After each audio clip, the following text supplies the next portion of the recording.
Ahora que vivimos en un tiempo en que hay tanta gente diciendo tantas cosas,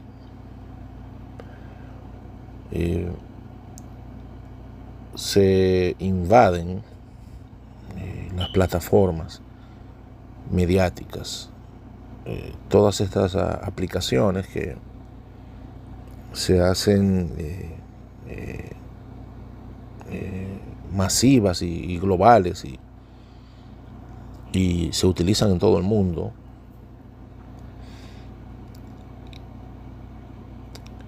Nos vemos nos acostumbramos a escuchar, a leer tantísimas ideas, puntos de vista, perspectivas acerca de tantas cosas. Y una de ellas,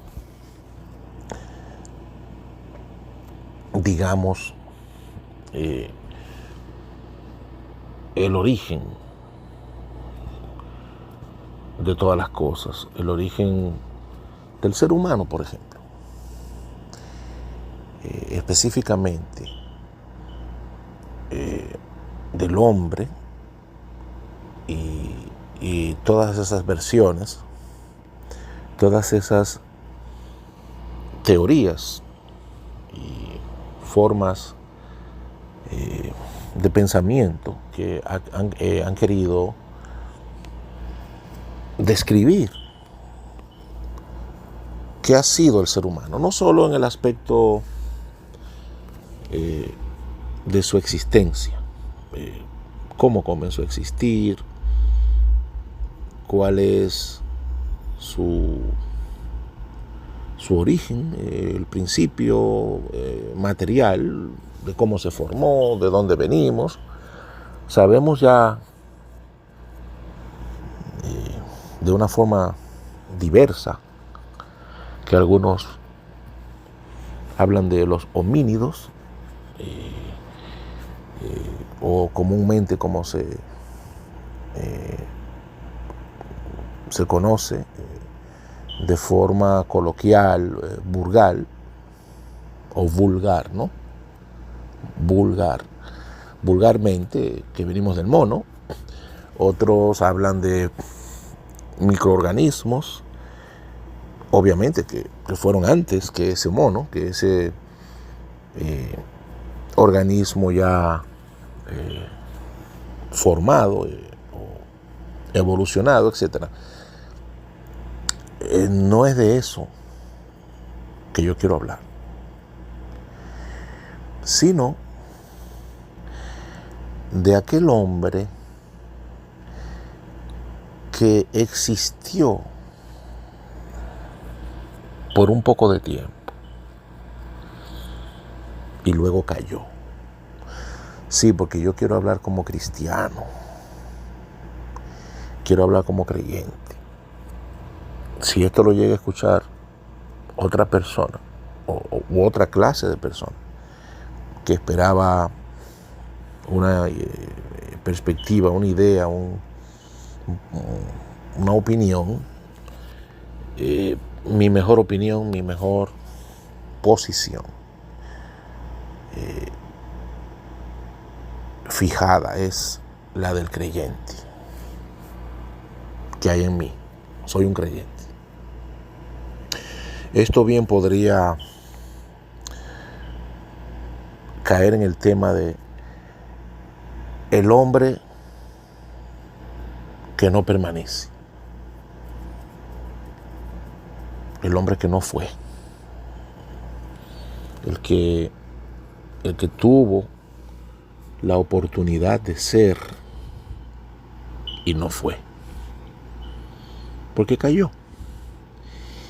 Y como soy creyente, tengo que valerme principalmente de la revelación, lo que consideramos los cristianos la revelación especial. creo que también me va a valer la revelación general. La revelación general es la creación y la revelación especial es la escritura. Sí, tiene que haber una combinación de ambas. Es fundamental que así sea. Por ejemplo, vamos a revisar algunos elementos. El hombre es creado, ¿verdad? El hombre es creado y formado. Es decir, al hombre lo hicieron y también lo crearon. ¿Cuál es la diferencia? No piensen que estoy tratando de formular asuntos complicados, complejos, desinformativos, no. El hombre es formado de materia existente, ¿verdad? Al hombre lo forman del barro, lo que la ciencia diría moléculas de carbono que ya existían. Primero aparece la tierra, lo seco, el barro, el carbono, y de allí se forma, se hace. Primero se hace una efigie que vendría siendo una estatua, escultura de lodo, de barro, de arcilla. Una escultura de arcilla. Es formado el hombre. El hombre es formado, hecho. Ahora Dios no solo lo hace, también lo crea. ¿Y qué era necesario que ocurriera para que el hombre, más que ser formado, fuera creado? Creado. Es una de las, digamos, premisas de las primeras inferencias que debemos deducir a partir del origen en la creación del hombre. Lo que sigue.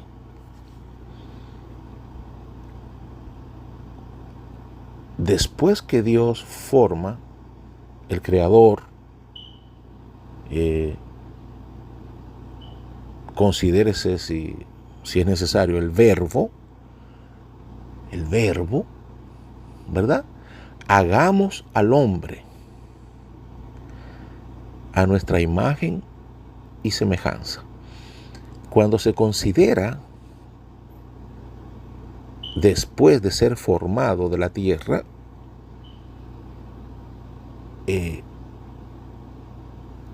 considera la divina narración,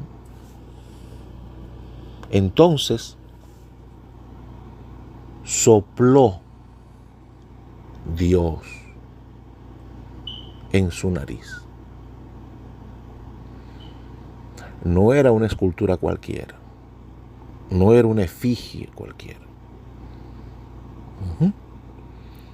Y dentro de esa forma hecha en el barro, viene el soplo del Omnipotente, como lo replica Job, ¿verdad? Más adelante. También está escrito en el libro de Job. Ciertamente, espíritu hay en el hombre, y es el soplo del Omnipotente que hace que él entienda. Aquí caemos en el primer principio del hombre pensante, que es la inspiración. No es común leer o escuchar al hombre natural hablar de inspiración. Bien, pero volvemos a la creación del hombre. Insisto, el hombre es creado porque fue formado de la arcilla, del barro. Y el narrador, el agiógrafo, el escritor escogido para esta narrativa, que se entiende que ha sido Moisés, varón de Dios, replica la declaración celestial, la declaración divina, la replica diciendo: hagamos al hombre a nuestra imagen y semejanza. Y prosigue diciendo: no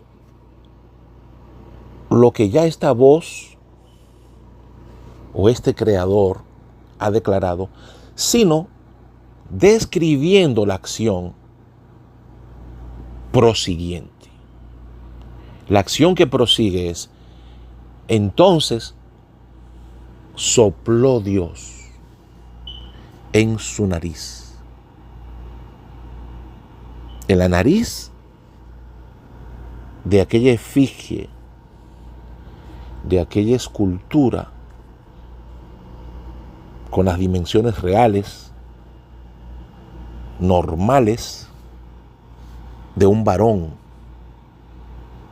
Y prosigue diciendo: sopló Dios en su nariz aliento de vida y vino a ser el hombre un ser viviente. Allí entonces el hombre fue creado. Ya el hombre existe. No solo fue hecho del barro, también es creado del soplo del Omnipotente, como replica Job posteriormente, por inspiración de Dios. Inspiración. Entonces, ¿qué tenemos aquí? Que el hombre que no existió porque no permaneció, y esto lo quiero explicar con lujo de detalles, ese hombre que en ese momento sí existió, pero que no permaneció, ese hombre no era solo un ser humano, era un ser viviente. Sí, un ser viviente. Inocente, preclaro, consciente y obediente. Muy principalmente, en el grado de importancia, obediente. Como si fuera una consecuencia de la voluntad de su creador. Sí, un resultado de la obra perfecta de su creador. Ese hombre no existió, ese hombre no permaneció. De ese hombre poco se ha hablado.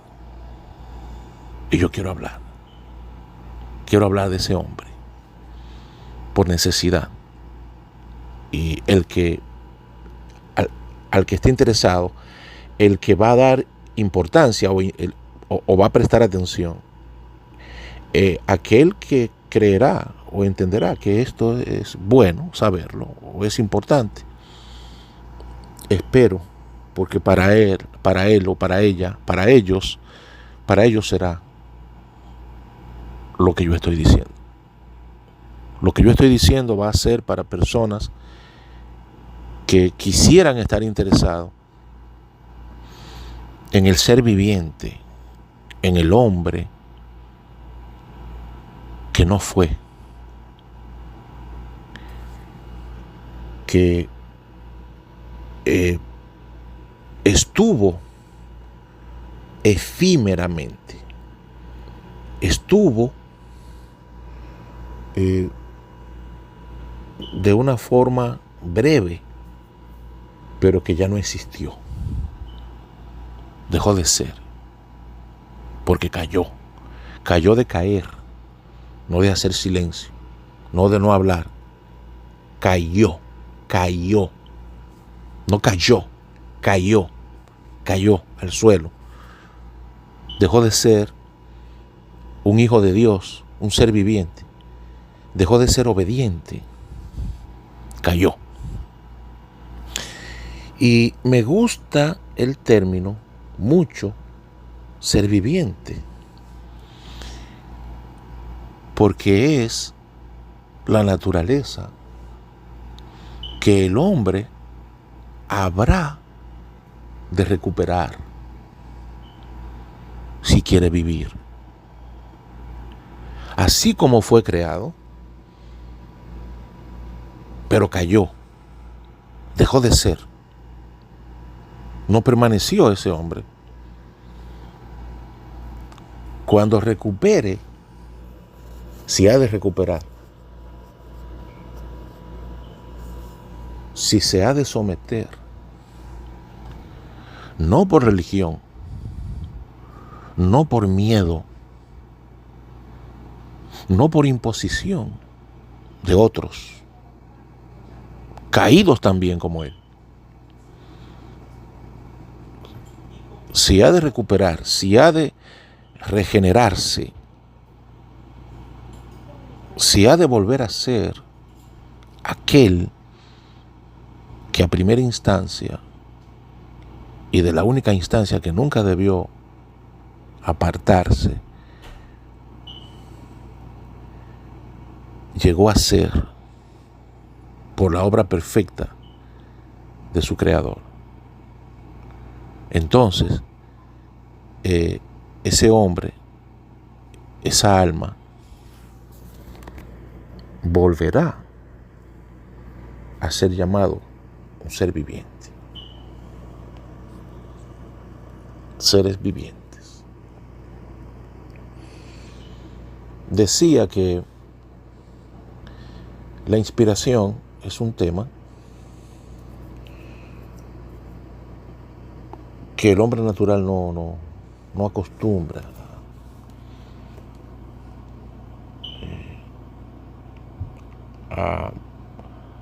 a solicitar, a incurrir o a recurrir. El hombre no recurre, no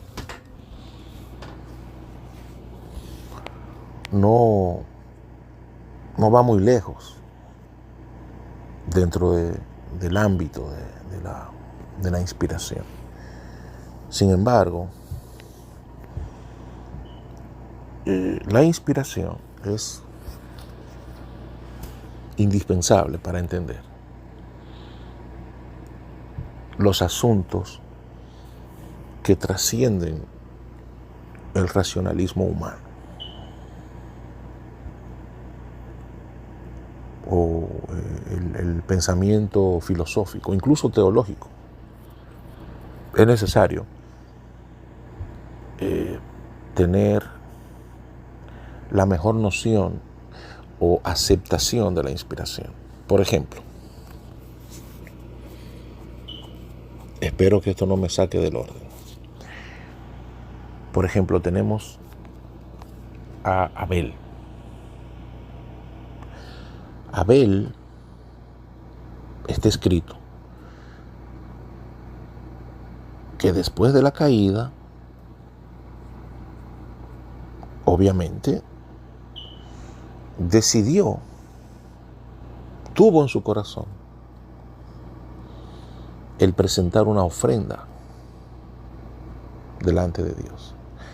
Y yo considero, y es fácil considerar para cualquier creyente, que él fue inspirado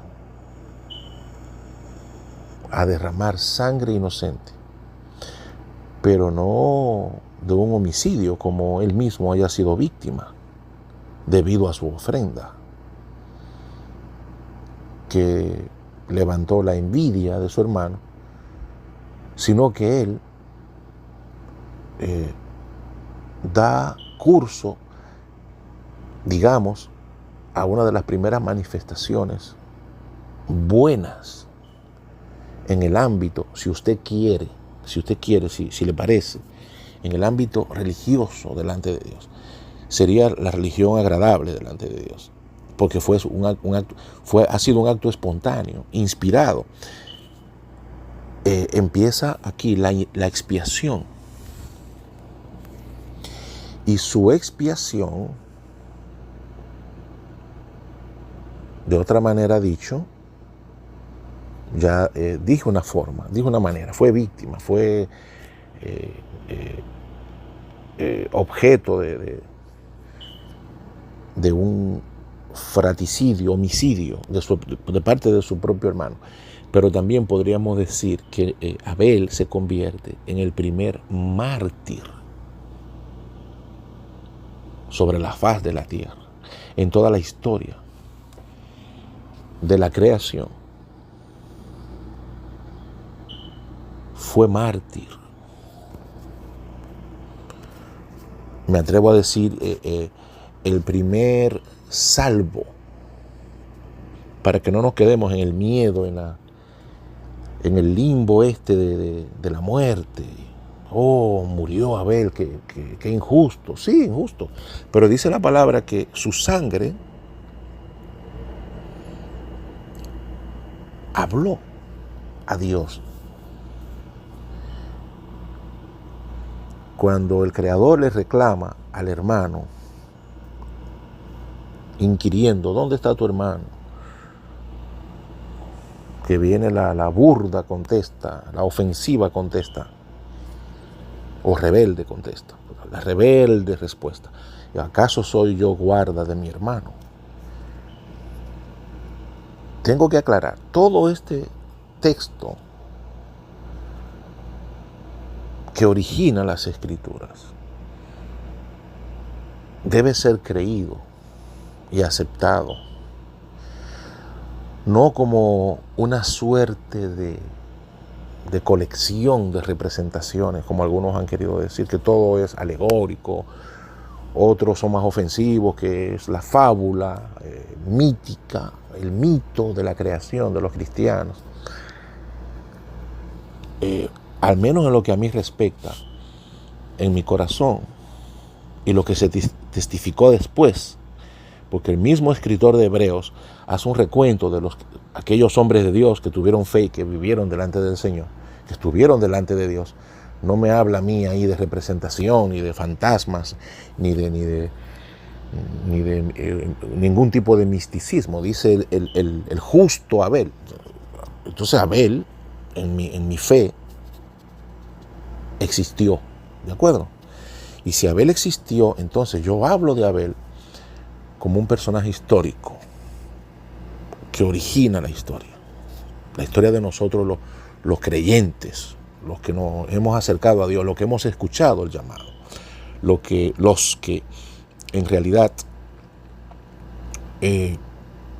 hemos puesto como principal en nuestra vida tomar de la fuente de la revelación especial que es las Escrituras.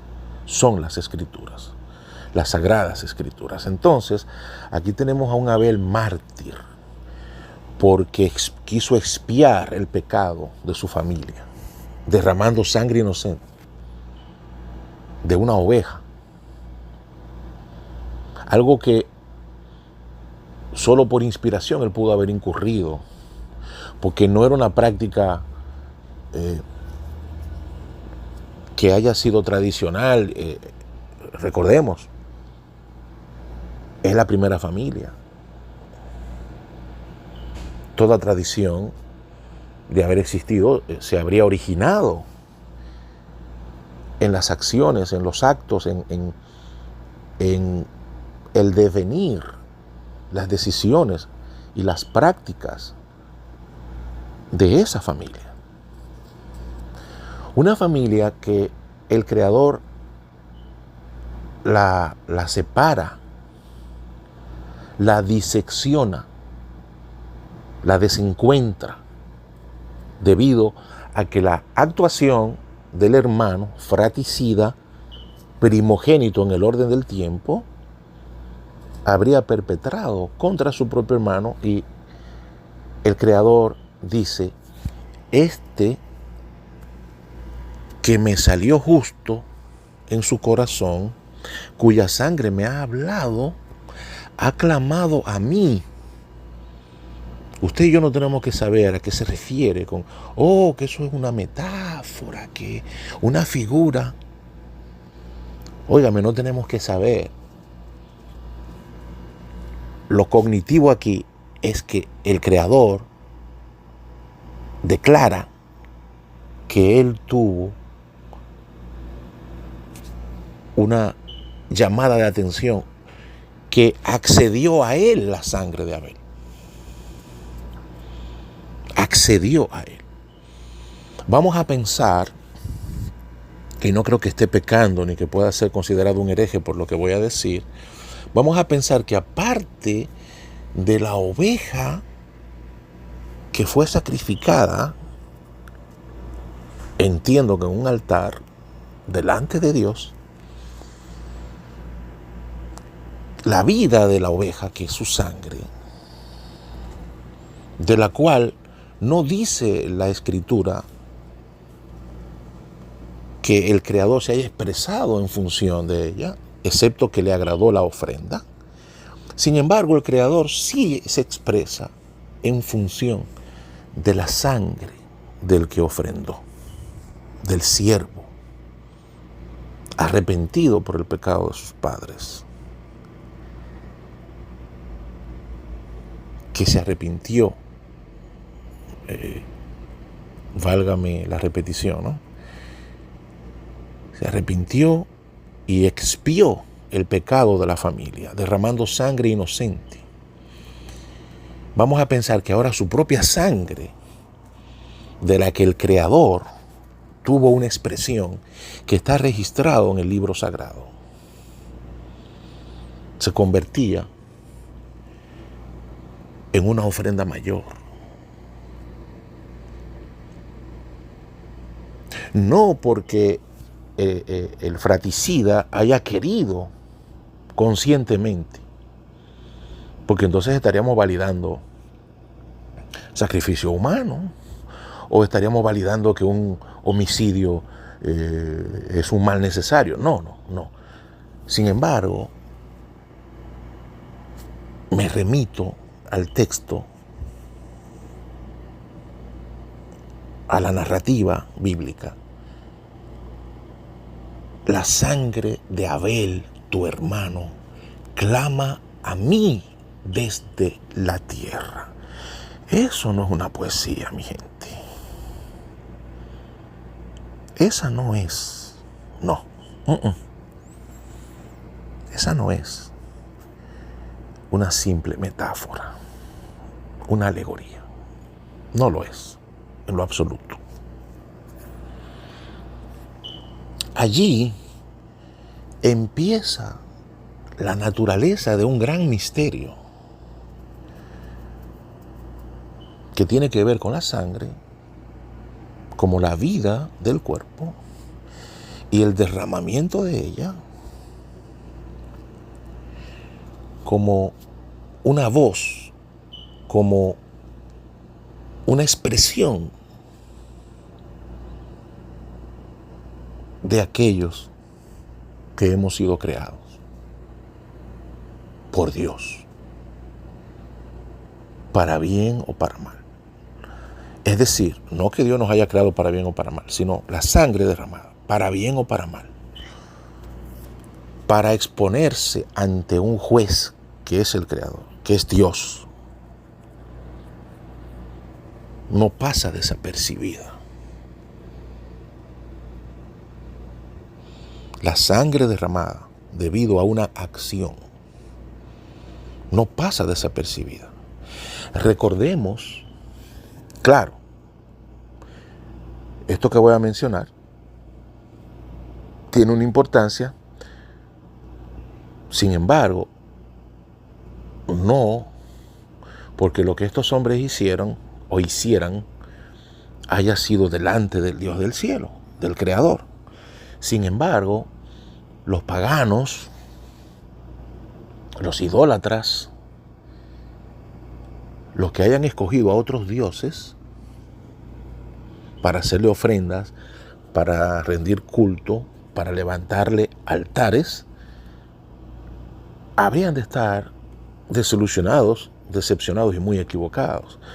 Y de repente he pensado en aquel sacrificio, en aquella competencia, por así decirlo, que haya tenido el profeta Elías Tisbita, quien se reconoce como el príncipe de los profetas, con aquellos profetas de Baal y de Acera, ¿no? Que según la revelación eran alrededor de 900. Eran como 450 de Baal, 450 de Acera. Recordemos que ellos trataron, dice, sajeaban, ellos se herían la piel hasta sangrar, queriendo buscar la atención de sus dioses, de sus ídolos, del paganismo, del error. Entonces esa sangre, por dos razones, esa sangre no estaba clamando al cielo. Primero, porque era de hombres equivocados, errados, pecadores, sátrapas, de una mujer injusta, de una mujer como Jezabel, entregada a la corrupción, una mujer pagana también, que no estuvo contada entre las hijas de Israel o descendiente de ninguna de las tribus, sino del matrimonio perverso del rey Acab, rey Acab. ¿Se dan cuenta? Esa sangre no estaba clamando al cielo. Primero porque provenía de hombres equivocados que no eran sacerdotes ni profetas delante de Dios. Y además, porque ellos estaban simplemente imitando. Es importante que usted conserve lo que es imitar al Creador o imitar el culto a Dios, que es lo que el enemigo se ha encargado de desplegar en toda la historia para confundir y para que muchos se equivoquen en su caminar de fe o en su caminar espiritual sobre la faz de la tierra. Pero volvamos al Edén, volvamos a la creación, porque no me quiero detener, no va a ser suficiente solo con Abel. De hecho, ya se entiende que no estaban en el jardín, habían sido expulsados, y esta podría ser la visión central de lo que yo quiero comunicar. ¿Por qué el hombre no fue aquel a quien Dios creó y se habría convertido en un muerto espiritual? Cuando Dios le dice al hombre, cuando el Creador, el Padre, tratando con él y advirtiendo del propósito y de la prueba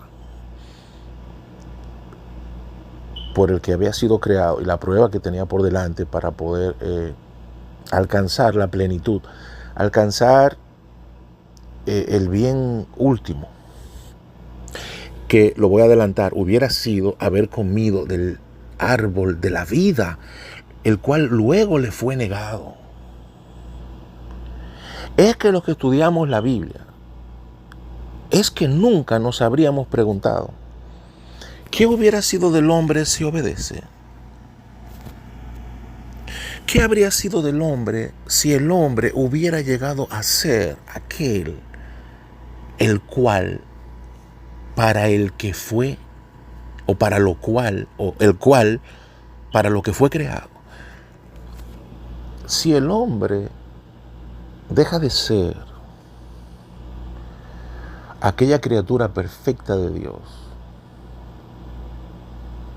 se convierte en otra cosa.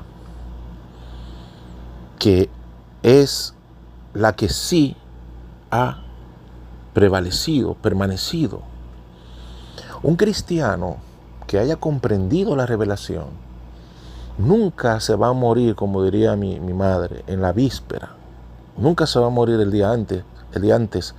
Nunca va a andar ahí nervioso y preocupado por los tiempos, porque habría comprendido realmente el por qué el mundo, desde que hay memoria, ha sido complicado e injusto. Dejemos que los ateos sigan contando los huecos, el Dios de los huecos, todo lo que tiene una falta, lo que está incompleto, lo que no tiene una respuesta definitiva, todo Dios lo resuelve. Déjenlo a ellos así, hasta que Dios tenga misericordia del que tenga misericordia. Mas nosotros debemos proseguir a la meta, como decía el apóstol Pablo. Debemos caminar hacia la luz, no la del túnel y que el estereotipo que se ha levantado. No, es la luz de Cristo, la luz que es Cristo nuestro Señor. Camino, verdad y vida. El camino, la verdad y la vida. El que nos puede reconciliar con el hombre que era antes de caer, porque para eso Él vino. Por eso Él se llamaba a sí mismo el Hijo del Hombre, porque Él sí vino y vivió y existió y fue como aquel, en cuanto hombre, quien era el llamado nuestro padre natural, Adán. Adán antes de caer. Así vivió Cristo.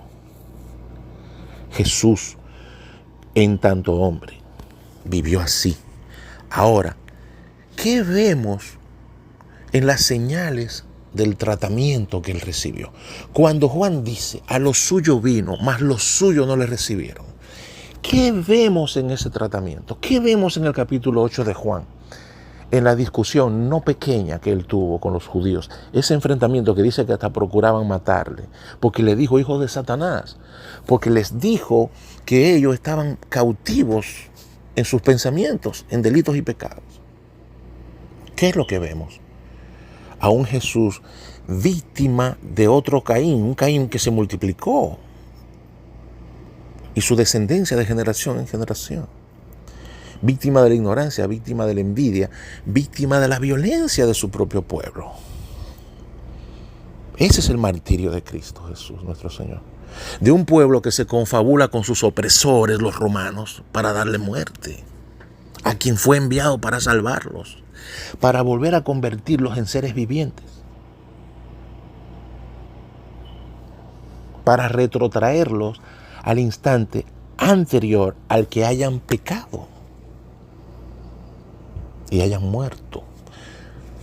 Porque aquí es que viene la parte clave de todo esto que estoy compartiendo, que lo postergué no sé cuántas veces, porque uno no quiere hablar, porque uno tiene temor, que no lo van a creer, que se van a burlar, que de dónde viene esto siriaco, y por qué hay que escucharte, y por qué todo esto tan largo. O sea, yo tengo que hacer algo, digo de nuevo, valga la redundancia, tengo que hacer algo, tengo que compartir, tengo que regalar lo que por gracia de Dios me ha regalado. Ahora, póngalo en contexto, examínelo, regáleme esa atención, a ver si esto tiene alguna edificación, alguna bendición en su vida, para que podamos entender esa Biblia que la están atacando por los cuatro costados, que la están relativizando, que algunos que dicen que hay que quitarle, que hay que ponerle, que eso no fue así, que mira, que no, que tú entendiste eso mal, que tú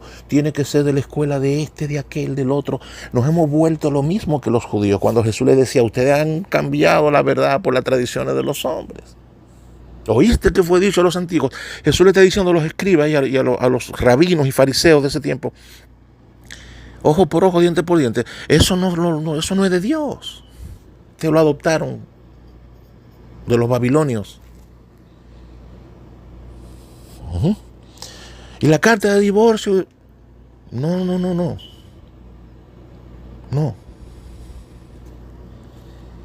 Ustedes han querido copiar a los paganos.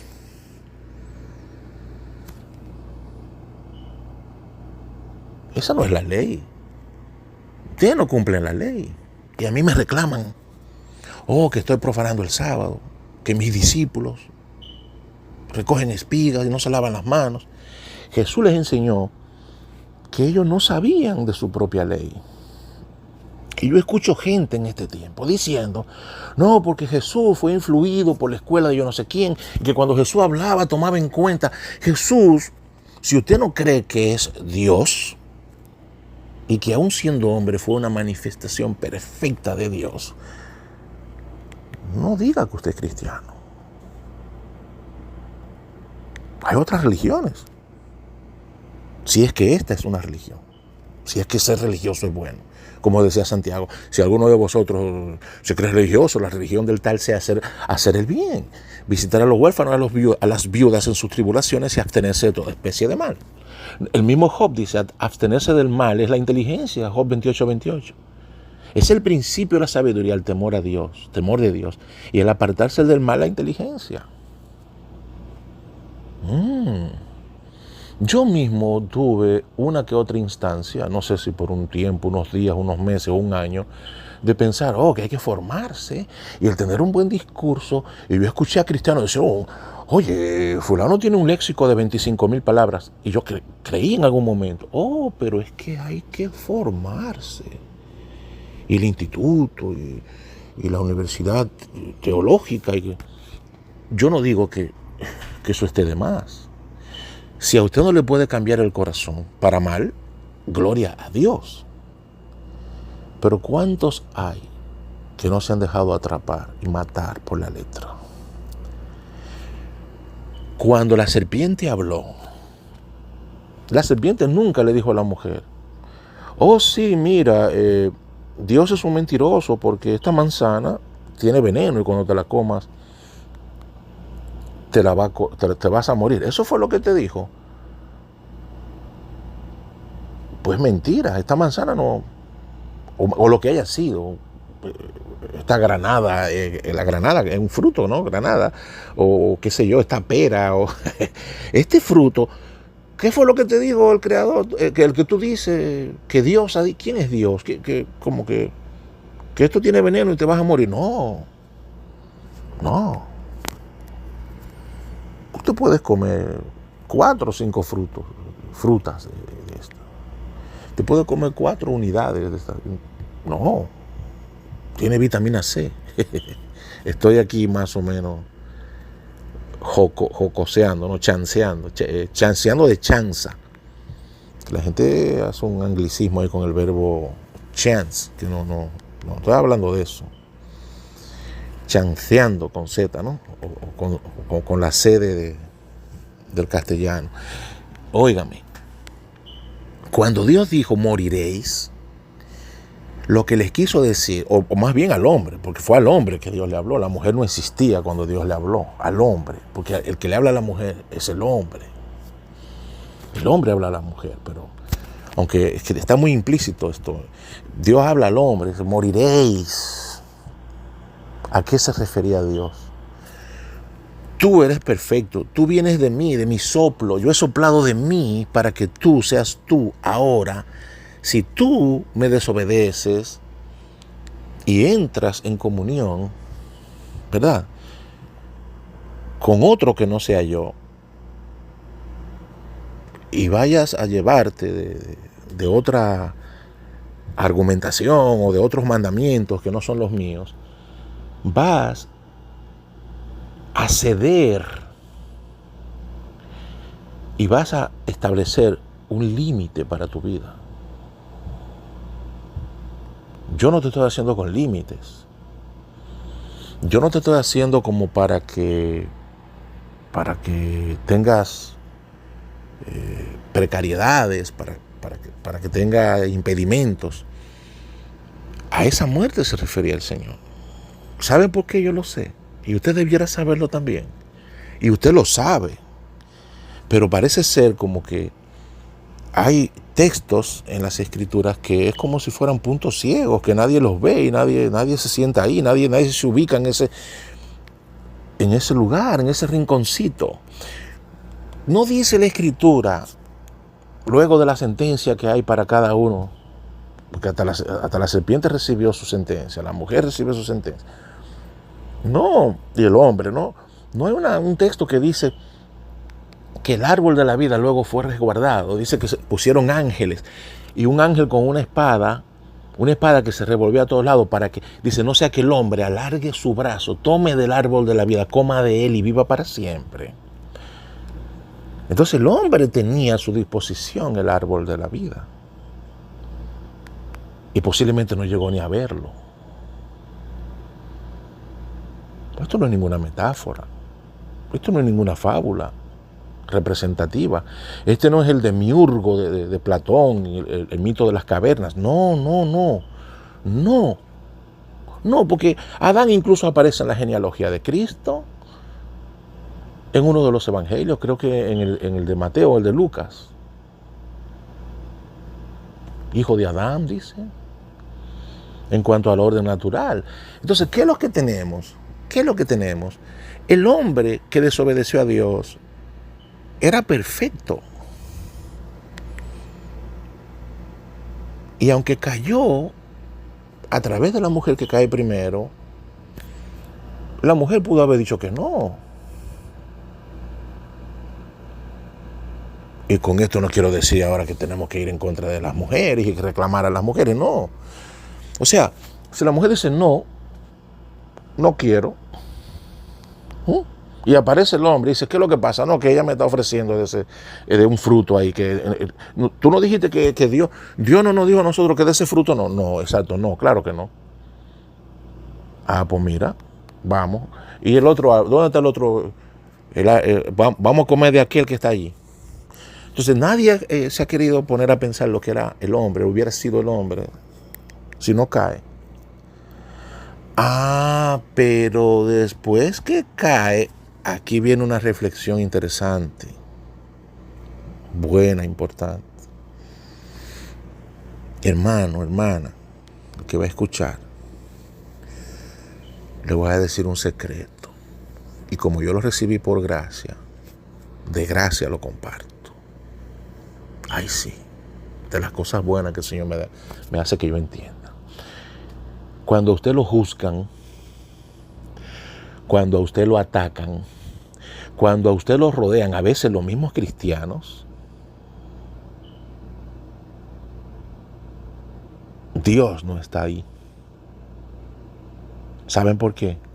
Porque Dios, al que se ha arrepentido, al que le ha entregado su vida a Cristo de corazón, Dios no lo juzga. Dios sabe que somos pecadores. Dios sabe que a pesar de todo, aún vivimos en un cuerpo que no le obedece, que no quiere obedecerlo. Y también sabe que todo el que acusa y juzga, y que todo el que quiere tomar en cuenta nuestras imperfecciones, se convierte en ese mismo instante en más imperfecto y en menos justo que nosotros.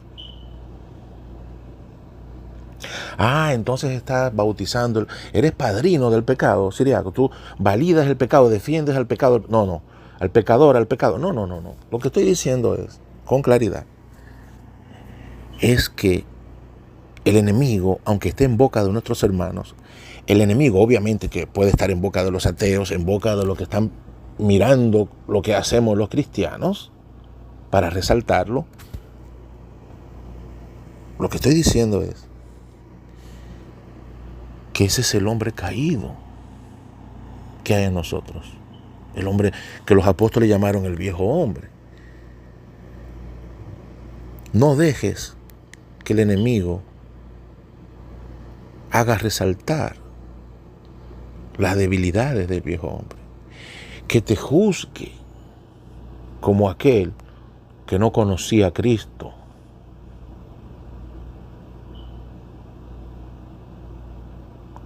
¿Qué os parece? Como aquel que no había pedido perdón.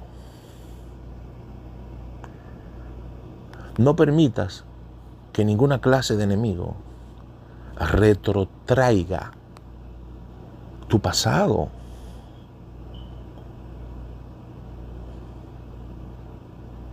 Debemos decir a viva voz, por ese pasado murió Cristo. Yo lo entregué a Él. Él es mi árbol de la vida.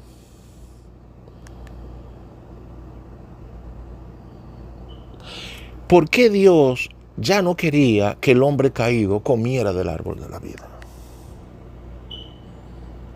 ¿Saben por qué? No es solamente porque el Padre le da un premio al desobediente. Un padre le da premio a los hijos desobedientes. Bueno, estaría criando tiranos, monstruos. Eso está probado. No solo eso, eso sería lo más simple, lo primero que nos llega a la mente. Ya Dios no quería que los muertos espirituales cobraran vida eterna. De allí es que viene la condenación del hombre.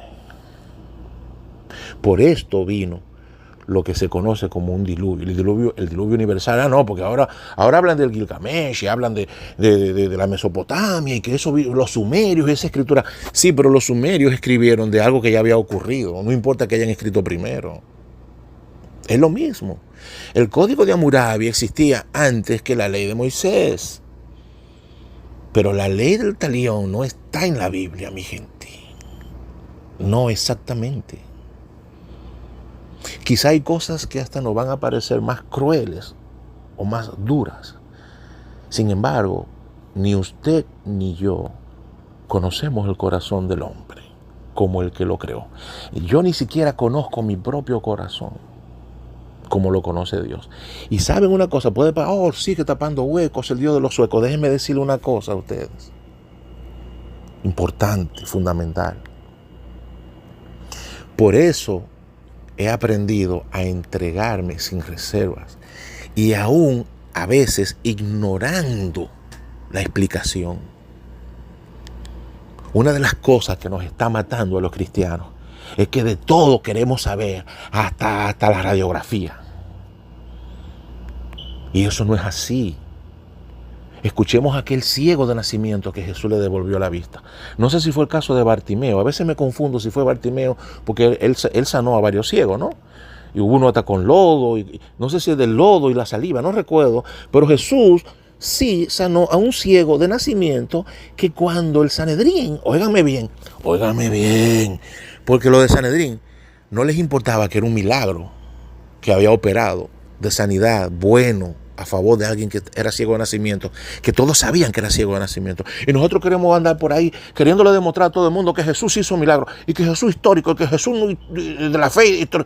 Óigame, a veces quiero decir malas palabras, no puedo, no me atrevo, porque esto lo puede.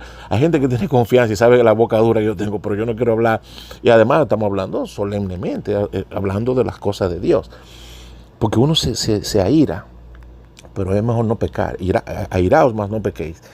Me gusta la respuesta de este hombre cuando lo quieren asediar en el Sanedrín. Pero oye, me fue un sábado que te sanó. ¿Verdad que fue un sábado? ¿Y quién fue que te sanó? Y oigan, escuchen la envidia. Jesús, entre muchísimas cosas, fue víctima de la envidia y de la violencia.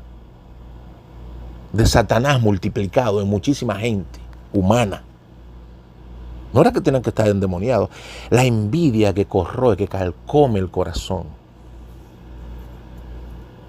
Porque no le gustaba la fama de Jesús. No le gustaba cómo la gente respondía ante él. Este Jesús, yo no tengo que andar buscando en hojas y volverme un arqueólogo y ahí estar revisando tumbas. Yo lo creo en mi corazón. Porque él me llamó a mí, yo no lo busqué a él.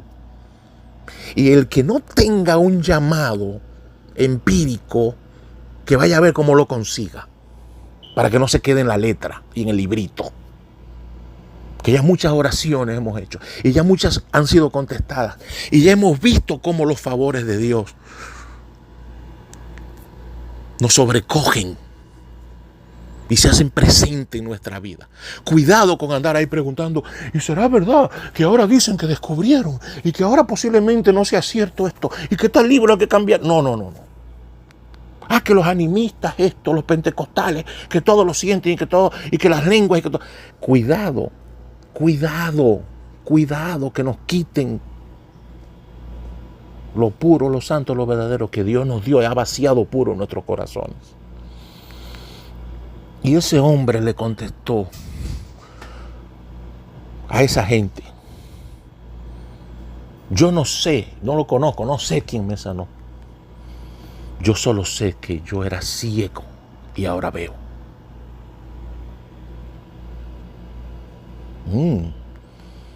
Ni Satanás queda parado ante tal respuesta. Sabiduría que puso el Espíritu Santo. Oigan, querían que aquel que había recibido un favor impagable en esta vida, porque usted y yo no tenemos idea, y es bueno a veces ponerse a pensar, aunque sea por un minuto, ¿qué sería en la vida estar ciego de nacimiento? No saber nada, nada, colores, formas, nada, estar a oscuras. Y querían que este hombre desagradeciera, traicionara la bondad de nuestro Señor. Y él no quiso, él no quería, no quiso. Él dice, esta gente quiere que yo le haga daño al que me ha devuelto a la vida. Yo me imagino que hasta extraño, la extrañeza que sentía.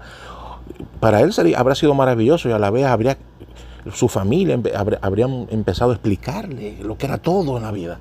Y él dice, yo no sé, yo solo sé que yo no veía, yo era ciego y ahora veo. En otras palabras, usted no se pone a pensar qué fue lo que él dijo. En otras palabras, es un llamado de atención, es la reflexión. Señores, pero ustedes me están preguntando que quién me sanó y como para salir a buscarlo y no sé qué, reclamarle, apresarlo, que si fue en sábado. Es que ustedes no entienden que lo importante es que yo era ciego y ahora veo. Y si nosotros traducimos esto a lo espiritual,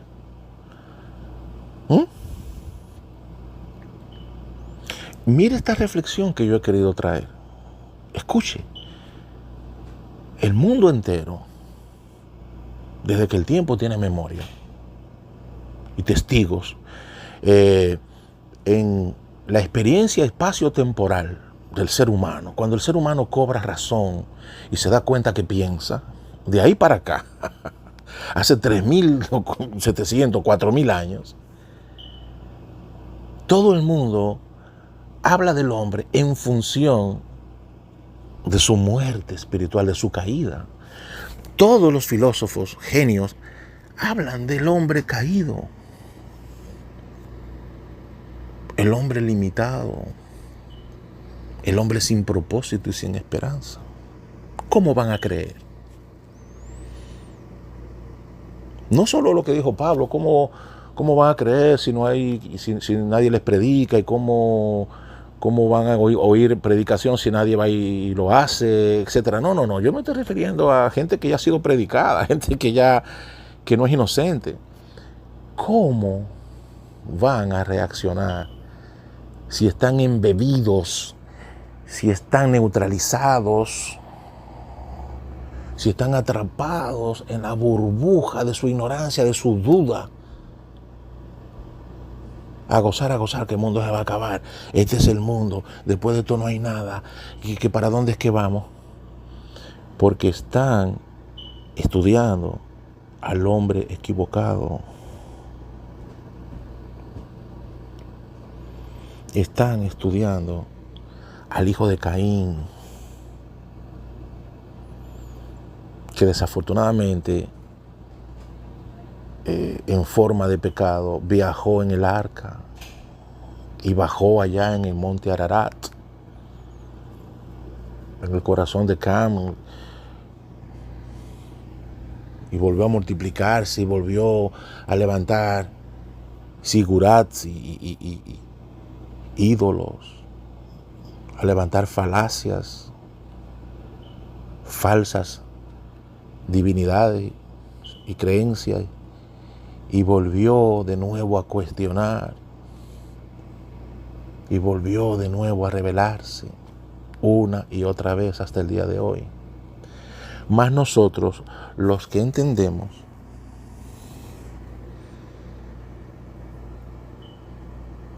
que hay esperanza en aquel que nos fue enviado para recuperar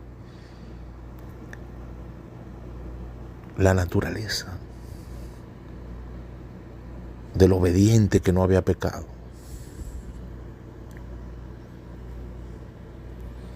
Como cuando se le habla a Josué. Yo veo a Josué como una nueva oportunidad,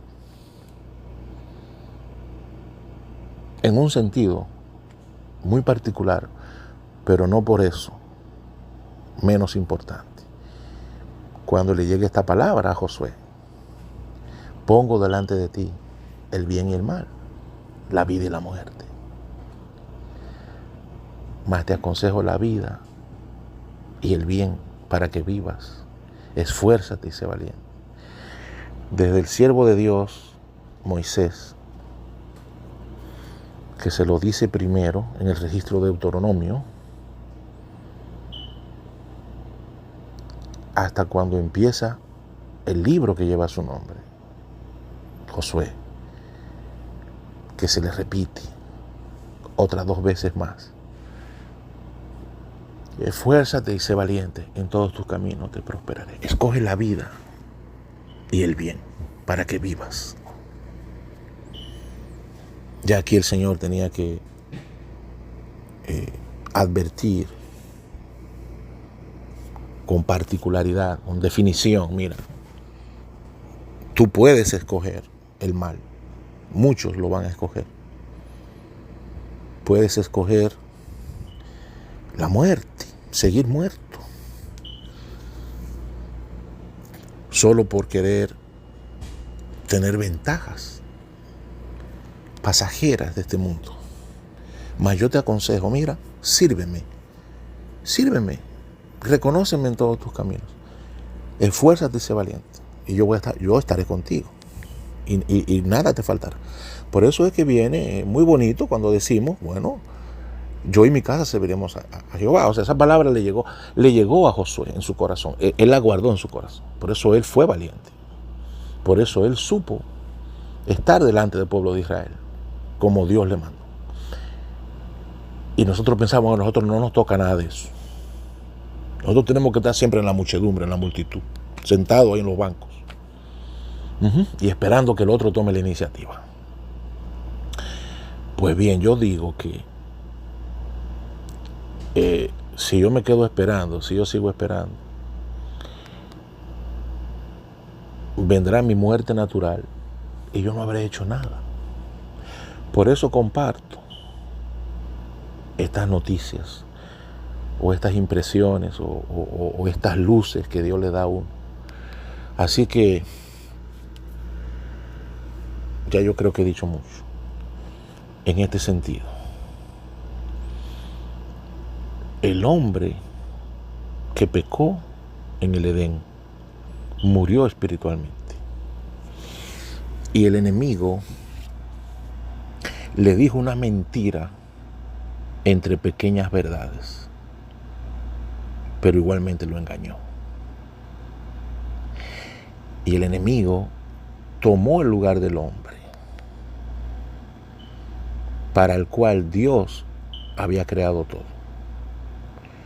Y el hombre ahora se hace genio, se hace experto, exaltando sus límites y sus debilidades y resignándose a una naturaleza sin esperanza, sin propósito en esta tierra. Espero que esto sirva de reflexión y que esto fortalezca nuestra esperanza y que glorifiquemos a Dios y tengamos alguna edificación acerca de estos misterios. todo lo que ha sido incorrecto, todo lo que en lo que me haya equivocado, todo lo que haya dicho de más, todo lo que es imperfecto, interceda por mí, pida perdón a Dios por mí, siga orando por mi salud, por mí, regáleme eso. Es lo único que yo pido, salud, que me oren por mi salud y por mi casa, por mis hijos, por mi familia, y que esto sirva de algo. Yo oraré por ustedes también, a cada uno a quien le envíe esta reflexión. Dios les bendiga y les guarde. Amén. Amén. En nombre de Jesús. Amén.